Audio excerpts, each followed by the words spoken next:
And that's one of those things you chalk up to. I have a phrase that covers it. Only in Minnesota.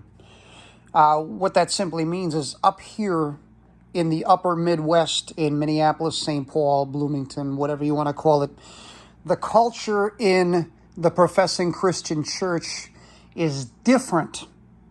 I'm from Minneapolis, so I didn't understand.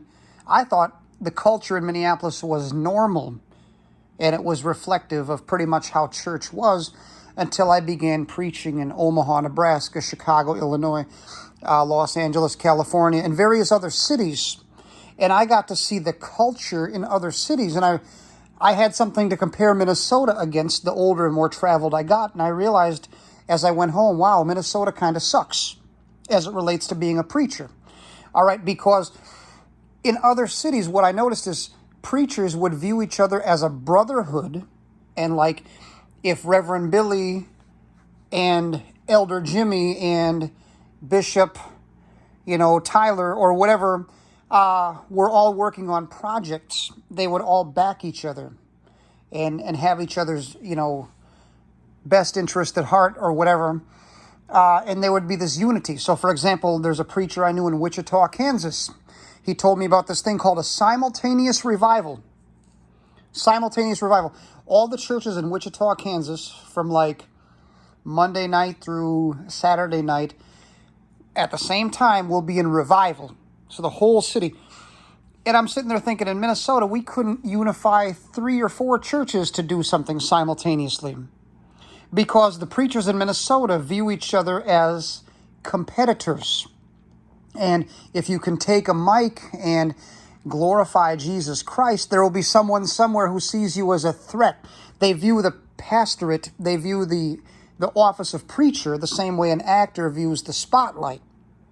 So if I'm, taking a mic and I'm saying something to a congregation that's clearly resonating with the folks, there'll be another preacher watching saying, get a rope, I want to hurt him or whatever, because I'm taking away that guy's thunder in his mind, which is sick, but that's Minnesota. If you ever want to see the most insecure, childlike, narcissistic group of people ever, simply sit in Minnesota at a table with 6 or 7 preachers, okay? The first guy will say, hey, I'm working on blah, blah, blah project. Normal response would be, oh, that's interesting. Tell me more about it. Tell me how I can support it. How can I pray for it? How can I financially support it? How can I get physically involved and volunteer? That's what a normal person would say. But at a table in Minnesota, preacher number 1 will say, I'm doing blah, blah, blah project. Preacher number 2 will say, well, I'm doing blah, blah, blah project. Preacher number 3, well, I'm doing blah, blah, blah. So they're all talking about what they're doing, and it's a one-upmanship, like a pissing match, like you're in 6th grade or you're in elementary school, and you're like trying to see, who has the better project. You're so busy speaking and not listening because you're afraid the other guy's project is going to overshadow yours, like there's this limited pool in terms of an audience for Christianity in Minnesota, and everybody's competing for butts in the seats. It's really sick. And see, I didn't understand as a young up-and-coming minister. I thought that was just how all church was. You see what I'm saying? I started off in the Minnesota State Baptist Convention, which, if you're listening from another state, National Baptist Convention. I spent some time in the Church of God in Christ. I've run the gamut. I've done some volunteer work with the Full Gospel Church. I've even done some work in some circles that are non-Christian, hoping to convert people or cause change inside of those systems. I wouldn't do that again, but if somebody gives me a mic and says, tell the truth, I'm going to tell the truth, and I don't really care what the forum is. So you'll see that I've spoken in apostolic Jesus-only churches, which reject the Trinity and teach baptismal regeneration and salvation by grace through faith plus works and legalism and all kinds of crap. I've taught in Seventh-day Adventist churches where they believe in the soul sleep, annihilationism, and the works of Ellen G. White, William Miller, etc. And various other environments. I've spoken at educational institutions. If you give me a mic and allow me to tell the truth that's going to honor God and exalt Christ and try to reach the lost, I'm going to do it.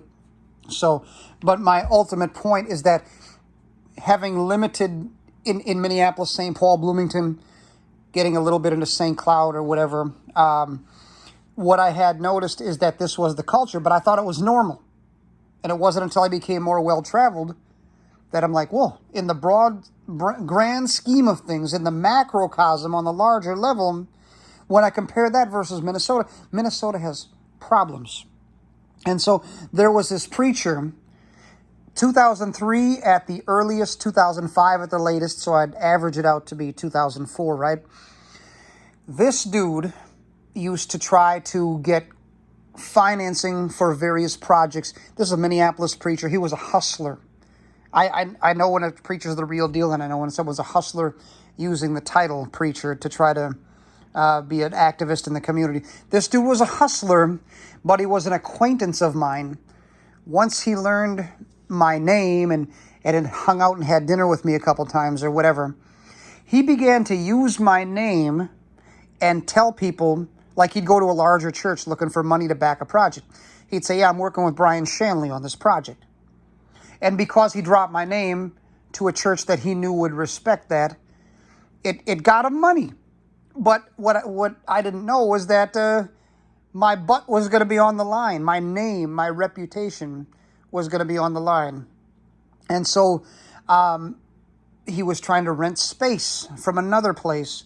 Oh, I'm working with Brian Shanley. He's associated with me. Well, I didn't even know he was having these meetings. And one day they requested proof, and he called me begging and like, fine. So I showed up and pretended to be working with him, and I secured him a lease with a building or whatever. I stood in front of this elder board. And in order for it not to be a lie, I came out and spoke a couple of times or whatever, taught Sunday school for him or whatever. And he told as many people as would believe it, Brian Shanley's my associate minister. No, I'm not.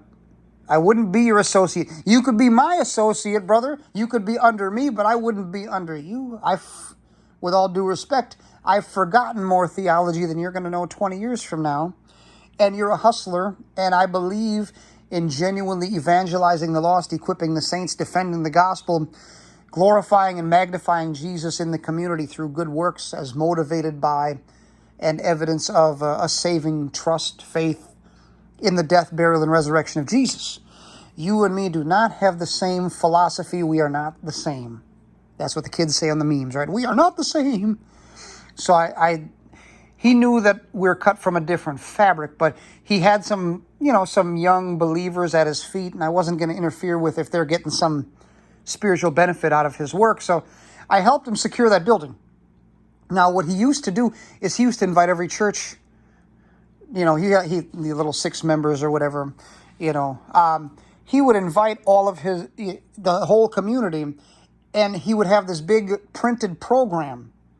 This choir is going to sing an A selection. This choir is going to sing a B selection or whatever. And there'd be this guy giving words of inspiration. He said, opening speaker, Brian James Shanley.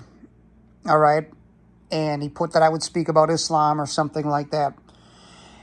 The thing is, I didn't know I was on his program. He was using my name to put certain butts in the seats that otherwise would not have come out to hear him. And then at some point he would announce, Brian Shanley called, he said he can't make it. There'd be some murmurs or whatever, but they'd stay put because who wants to walk during a church service?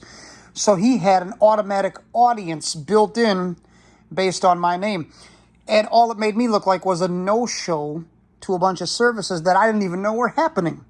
I wouldn't find out about them till weeks after the fact, but there was printed materials with my name on it. I'm like, this dude's a hustler. And eventually I had to sever ties with him.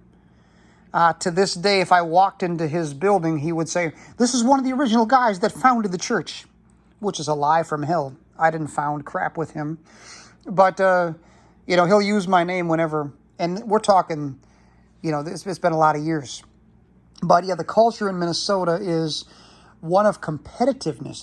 It's icky. It's like, it's not, I believe preaching is a brotherhood.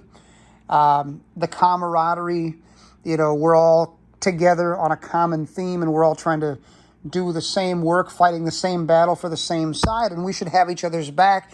And if something bad happens to one, it happens to all of us. And if something good happens to one of us, we all have a celebration. You know what I mean? Like, it's not about who's going to get credit. It's about Jesus Christ, his name advancing. But there's some people that don't have that motive, and they want their own name to advance. You know, Reverend Jimmy and Elder Billy and Bishop Frederick with their little 5 members as they rent out someone else's storefront space. They all think that they're Billy Graham, and they all think that they're the next Reverend Dr. Martin Luther King, which, I hate to burst your bubble, sucker, but 10 years from now, your so-called church isn't even going to exist anymore, and you're going to be, you know, sitting at a desk in some company because it didn't survive, or whatever.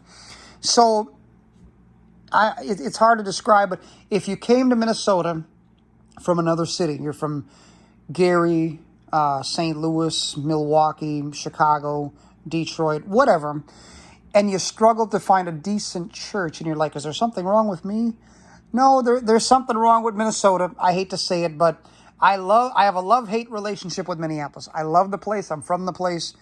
Every time I go to that city, I can feel an energy in the air that just makes me spring up and feel like I can do great things. It's my city, right? But at the same time, I can call a spade, and I can tell you that Minneapolis, culturally speaking, in terms of the church, it has a lot to be desired. And if you're from another city and you're come here to try to put some roots down and chase a job opportunity or keep your family together or whatever brought you here, if you're looking for a good church, good luck. You have my sympathies.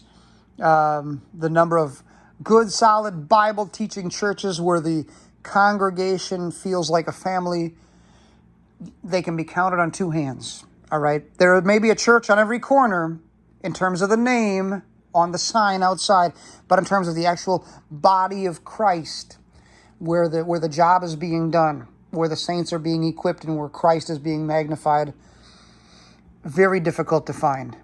What else have we got?